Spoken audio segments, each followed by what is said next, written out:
Hey everyone, and welcome to this week's episode of the Shut Up Get Up podcast. I'm your host, Mike Muldoon. Thanks for joining me.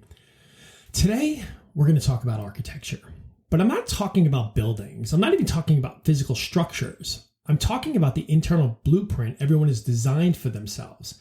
And it's within this internal blueprint in which we find our pain and our joy. It's also where the alien lies, and we'll get to that later on. But if you pay close attention to people, you'll see it not only in yourself, but in others.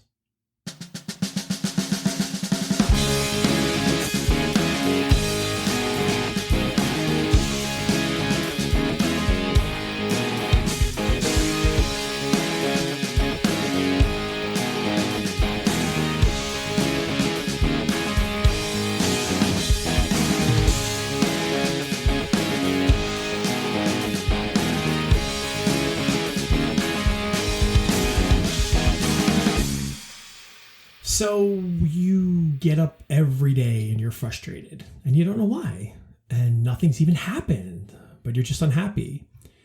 You make breakfast and you kind of just short fused with your family members or somebody, maybe it's a pet, something. You're in your car, you drive to work and you're mad or you're angry. Again, you have this short fuse, but you don't know why. Nothing happened. You get to your job, nobody said anything. There's nothing wrong, but you don't know why. You're just unhappy. See, there's a good chance that if you're listening to this right now, and you might be feeling like, yeah, why is this? Why am I angry? Why am I feel dissatisfied? Why am I short with everybody on the outside? Why am I seemingly frustrated? Why do I have this yearning to be doing something else? Well, because each of us internally have designed the life that we think we need to be living in order to sort of fulfill a certain need. And whether consciously or unconsciously, we have this internal design. But when our external circumstances aren't matching it up, that's what causes that frustration. Now, listen, this is nothing new. This is not even mine. I mean, this is from, tons of people that if you listen to any motivational speakers or self-help gurus or anything throughout the decades, everybody talks about this. It's like dissatisfaction, it's alignment. But, Tony Robbins, he's been talking about this for 40 years. And he actually has a really simple way to look at it. He just basically says that when your internal blueprint, more so that story that you've created for in your life that you think you need to be living that will make you happy is not meeting up with your current life conditions, that's when there are issues, right? So, this blueprint, right? You've been telling yourself this whole story, that if I work hard, I'll make a lot of money, I'll have nice things, I'll be super happy. But you're working hard. You don't have a lot of money and not so many nice things. So you're upset. You're not happy. You think if I get fit, I'll look good. I'll find love. But you're fit, you look good, and you can't even find that love that you thought you'd have if you had all these things.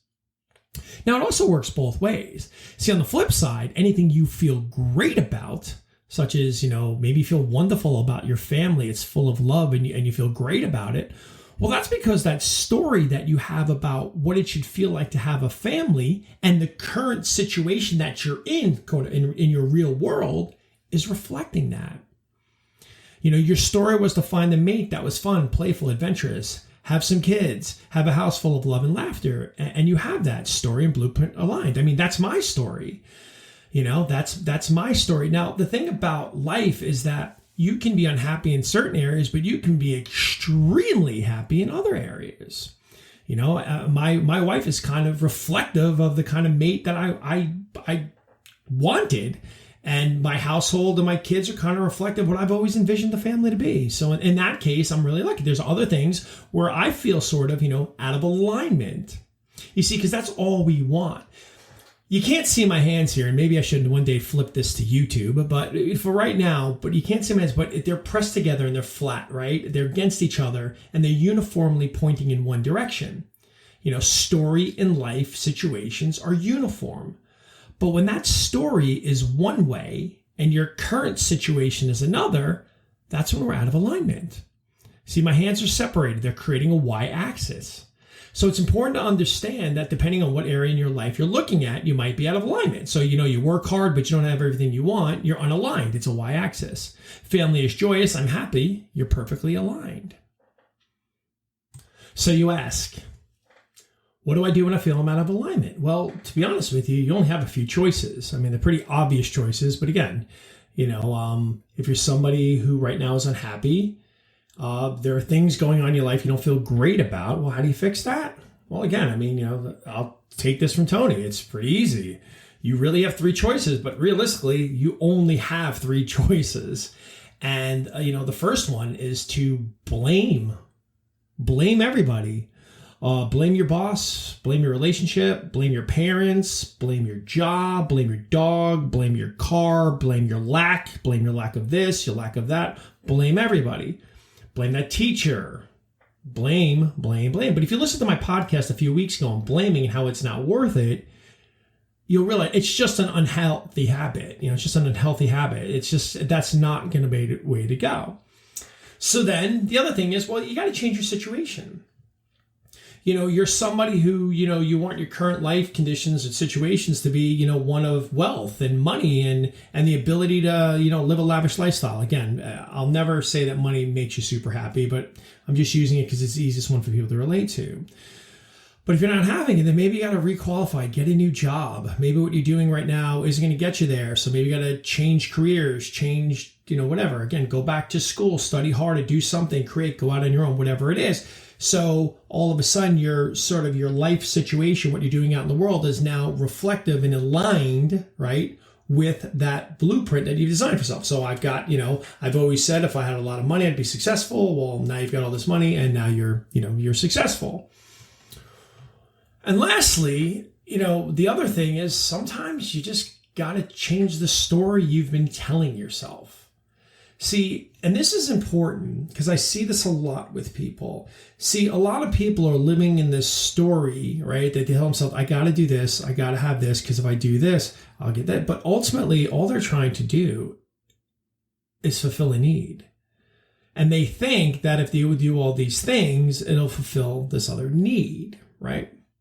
So I worked in entertainment for a while, for quite a long time, and, most of it unemployed. But, I worked here and there and worked a lot of times. And anyway, the thing is about the entertainment industry, it's really interesting. You've got very creative, wonderful, colorful people, some amazing people.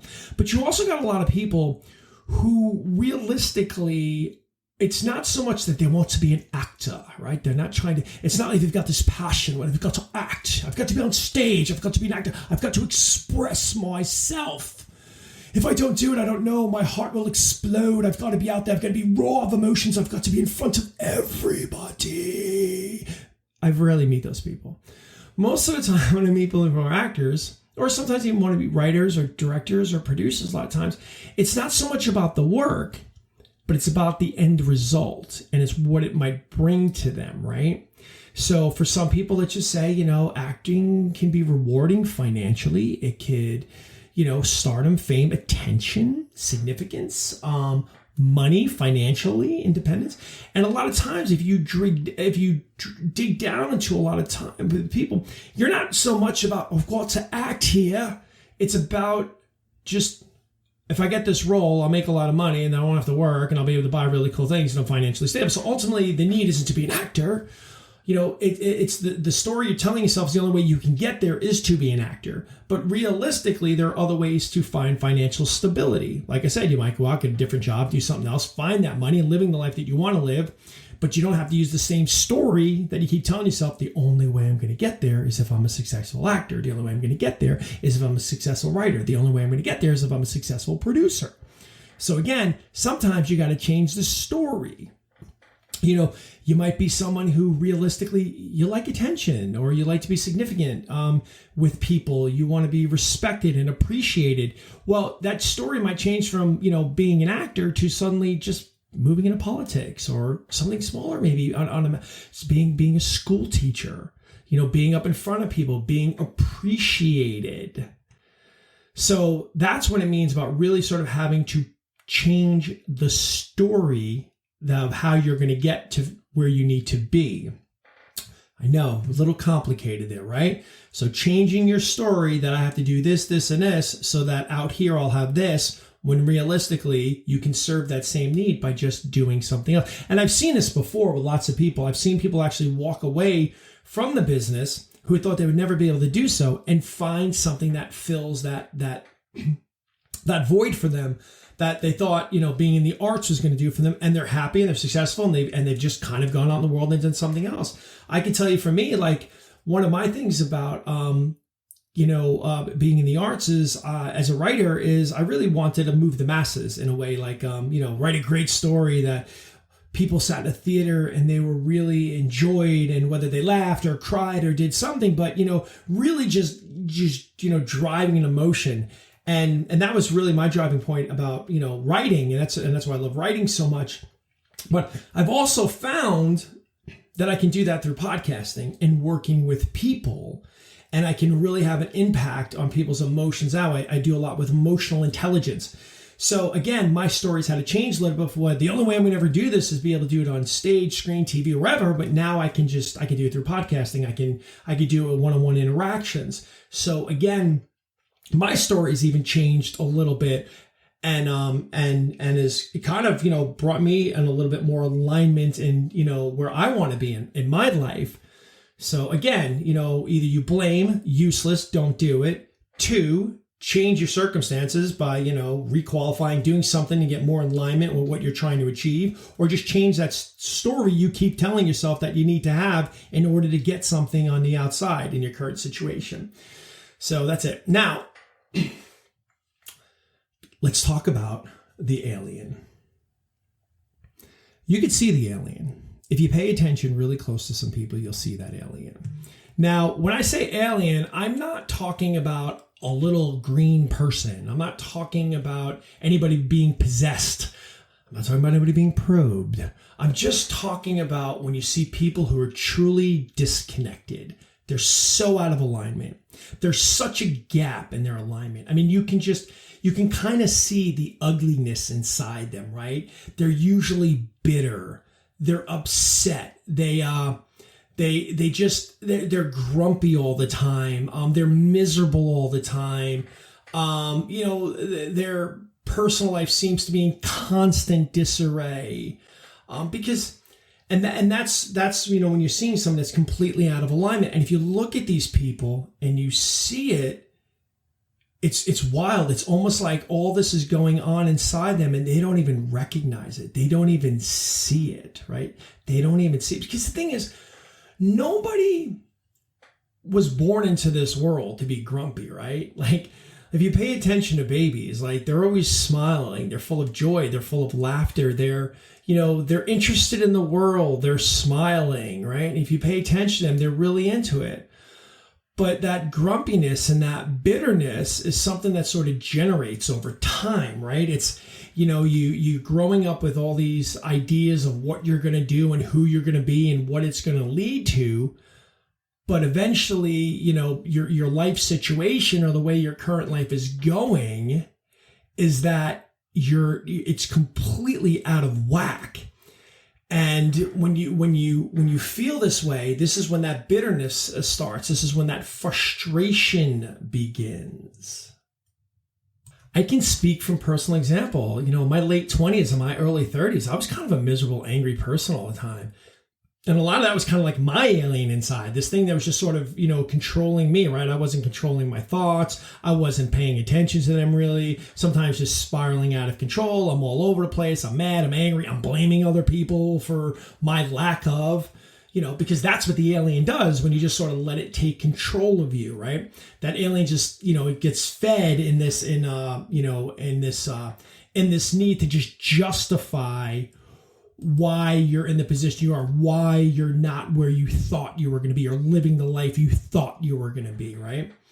And until you recognize that and start to make these changes, which eventually I did, and start closing that gap, number one, changing the story or changing the, your life's conditions to match. Until you start closing that, the bitterness starts going away, the more alignment you become. So I guess what I'm saying is, when you're around people like this, don't judge these people. Don't just think, oh, they're just miserable, grumpy, ugly, horrible, terrible people. Find empathy. Treat him or her with kindness. Now, you're not going to be able to change their situation. You can't change them. I mean, the only people can change is people change themselves. I mean, you can hire coaches to people to work with, or, therapists or whatever you need. But ultimately, if somebody's not willing to do the work or change, you're not going to be able to change these people. So it's important that if you're around people like this, don't react. Almost as sort of empathy that, again, you have to feel for them. Like, if you look in these eyes, these people are in pain. They are in pain because they're so disconnected from where, this blueprint that they thought they were going to have for themselves and where they really are. So that's what I said when you see the alien. I see this all the time. I watch and I pay attention to people, and you can just see like their eyes rapidly moving, and they're just all over the place, and chain smoking cigarettes, and everything's in chaos, and the whole world just seems to be just going nuts, and they're just miserable and angry and grumpy, and they're hard to be around and all that. And it's just, it's the alien. It's the alien has got control here, right? Nobody's piloting the ship except this alien. Now, the crazy thing is when you meet somebody who is completely aligned, and you've probably met these people, right? They're aligned in body, mind, profession, family life, everything. You meet these people and you can feel them, right? There's just a warmth with these people. There's a kindness. There's a smile. They're not super happy all the time. Like, hey, everybody, I'm just super happy. Oh my God, I'm cutting myself off from the human existence. I'm not going to feel anything bad. No, they're just aligned. They're not regretful. They're just easy to be around. There's a softness to them. They're not trying to prove anything to anyone. They just exist. And by existing, I don't mean just not living life. Like, because I have this whole thing that I talk about, like, you shouldn't exist in life. You need to live. But I mean, what happens is they're just sort of existing in alignment, right? They're living a life that they want to be living, and they're in complete alignment and feeling, that just connected. That's what I mean. So they're existing in perfect alignment. And when you're around these people, them. There's just a calming presence to them. And you might say, well, everything comes so easy to this person. I don't know if everything comes so easy to this person as much as they're just in alignment with themselves. Somehow they've been able to match that blueprint that for their lives with their current life situation, and therefore everything's just fine. There's no alien. There's no bitterness. And again, it's not that these people have everything. I never want to equate materialism and money and wealth as that's the only way you can be in alignment. I mean, this could just something where these people, the story that they told themselves is that every day that I'm walking, every day that I'm breathing is a great day. Every day I get to wake up in the morning and, have a cup of coffee and stare at the sun or whatever it is, whatever it was for them is great. And that's amazing when you meet these people. It's electrifying. And you really can just be taken in by them and their calmness. And like I said, it's not about having everything. I don't know if anybody here has ever listened to Earl Nightingale, but he's one of my favorite people to listen to. And I listen to his recording at least 2 or 3 times a year. Earl Nightingale, long since passed, but many years ago, he recorded this thing called The Strangest Secret. If I had an opportunity, I would listen to it. And I'd listen to his version, the actual old recording version, hearing his voice. But in The Strangest Secret, he talks about why men fail and why some men succeed. And it's wild because, when we're young, we all talk about, we're full of hope, right? In our 20s, we're all going to make it. We're all going to be successful. We're all going to be amazing. We're all going to have all these amazing things. And then by the time we get to 60, most people, as he talks about, never even come close to what they originally thought they were going to do. And he goes on to explain really why that is. But what I liked about him was he talks about success. And what he says about success in a human being is one who is progressively realizing a worthy ideal, and working towards becoming it. You know, he uses example like the school teacher who is teaching because they wanted to the wife and mother who's a wife and mother because that's what they wanted to do. There's nothing wrong with that. That's what she wanted. To the guy who's pumping gas because ultimately that's what he wanted to do. He wanted to serve people. He wanted to be out there. He wanted to meet different people all the time. He wakes up every day. He's happy to do it. So again, success is just somebody who's realizing a worthy ideal and progressively working on becoming it. So again, you don't have to have everything. But the thing of it is, if you're unhappy, you're mad, you're angry all the time, then maybe you need to start reevaluating that story you're telling yourself. And maybe even look, maybe you can change it to become more realigned with the life that you want to be living. Or if you don't want to change the story, then find something else that's going to fulfill the need. And in there is the alignment. And in there, you'll find true happiness.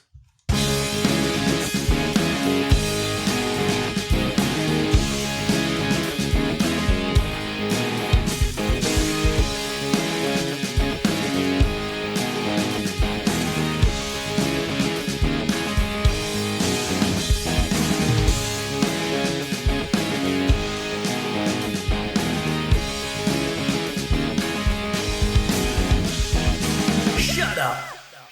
Get up.